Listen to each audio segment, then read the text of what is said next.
మిక్కిలి ప్రియ సోదరి సోదరులారా, క్రిస్మస్ కాలానికి విన్న దైవ సందేశ కార్యక్రమానికి మీకందరికీ స్వాగతం, సుస్వాగతం.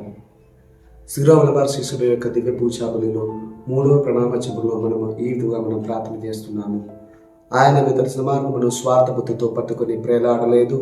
ఆయన తండ్రిని తాను రెక్తిని చేసుకొని సేవక రూపము ధరించి వివేక బుద్ధిగా భర్తమైన ఆత్మతోనూ భర్తమైన శరీరముతోనూ పరిపూర్ణ మానవుడిగా స్త్రీ నుండి జన్మించను.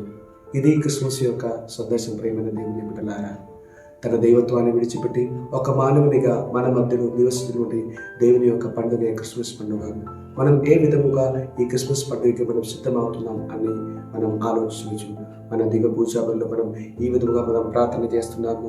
ప్రీతిగా మనం చేసుకొని త్యాగపూర్ణమైన జీవితాలతో మన హృదయాన్ని మనం సిద్ధం చేసుకోవాలి. ప్రేమైన దేవుని బిడ్డలారా, మన ఇంట్లో పశువుల పాకలు తయారు చేసుకొని మనం బాహ్యంగా దేవుని మన ఇంట్లోకి మనం ఆహ్వానిస్తున్నాము. అదే విధముగా మనం ఆధ్యాత్మికంగా కూడా మన జీవితాన్ని మనం తయారు చేసుకోవాలి. ఏ విధంగా మనం ఆధ్యాత్మికంగా మన జీవితాన్ని మనం తయారు చేసుకోవాలి?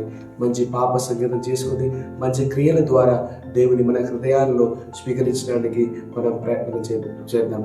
దేవుడు మనందరినీ ధారాళంగా దీవించుగాక. పిత, పుత్ర, పవిత్రాత్మ నామమున.